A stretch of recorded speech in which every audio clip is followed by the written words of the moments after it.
1947 সালের ইতিহাস বলছি, তখন এই দেশে দুই জাতি বসবাস করত, হিন্দু এবং মুসলমান। আরো অনেক জাতি ছিল, প্রধান দুই জাতি হিন্দু এবং মুসলমান। হিন্দুরা বলল ঠিক আছে, ভালো কথা, সংখ্যায় হিন্দুরা যেহেতু বেশি গোটা ভারত জুড়ে, তারা মেজরিটি, তারা চিন্তা করলো একসাথে থাকলে সুবিধা, দেশটা বড় থাকবে আর আইনটা চলবে হিন্দুদের ইচ্ছা মতো। মুসলমানরা চিন্তা করলো যে আমাদের এত বড় দেশের দরকার নাই, আমাদের এত জাগতিক উন্নতির দরকার নাই, এত অর্থনৈতিক উন্নতির প্রয়োজন নাই। আমাদের জীবনে সবচেয়ে বেশি প্রয়োজন হলো আমরা এমন একটা দেশ চাই, এমন একটা ভূখণ্ড চাই, এমন একটা মানচিত্র চাই, যে মানচিত্রে প্রয়োজনে আমরা পেটে পাথর বেঁধে থাকবো, 3 বেলার পরিবর্তে প্রয়োজনে আমরা 1 বেলা খাবো, কিন্তু সেই জনপদের সে রাষ্ট্রের আইন হবে আল্লাহর আইন, সেখানে হুকুমত হবে আল্লাহর কোরআনের বিধান। আল্লাহর কোরআনের হুকুমত কায়েম করবার জন্য, ইসলামী হুকুমত বাস্তবায়নের জন্য এই উপমহাদেশের মুসলমানরা জোট বাঁধলো, ঐক্যবদ্ধ হলো।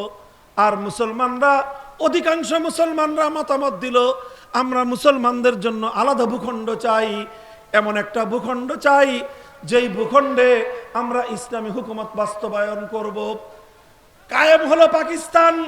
গোটা ভারতবর্ষে অনেক মুসলমান এই পাকিস্তান কায়েম করবার জন্য শুধু নয়, আসলে পাকিস্তানের প্রতি কারো কোনো ভালোবাসা ছিল না, মমতা ছিল না, সব ভালোবাসা আর মমতা ছিল আল্লাহর কোরআনের হুকুমতের জন্য, ইসলামী শাসন ব্যবস্থার জন্য। অনেক মানুষ জীবন দিয়েছে, অনেক মানুষ রক্ত দিয়েছে, অনেক মানুষ নিজের ভিটে মাটি ছেড়েছে, হাজার হাজার লক্ষ লক্ষ মানুষ নিজের বাপ দাদার ভিটে ছেড়ে অন্য দেশে হিজরত করেছে, অন্য দেশে চলে গিয়েছে।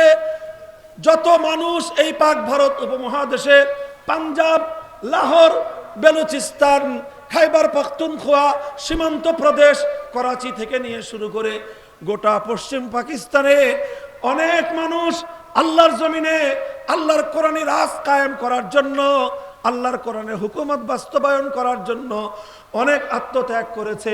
তবে যে কথাটা না বললেই নয়, এই উপমহাদেশের মধ্যে যে জাতি কোরআনের রাজ কায়েম করবার জন্য, ইসলামী আইন, আল্লাহর শরিয়ার আইন বাস্তবায়ন করার জন্য সবচেয়ে বেশি ত্যাগ আর কোরবানি স্বীকার করেছে, সে জাতির নাম হলো বাংলাদেশের মুসলমান।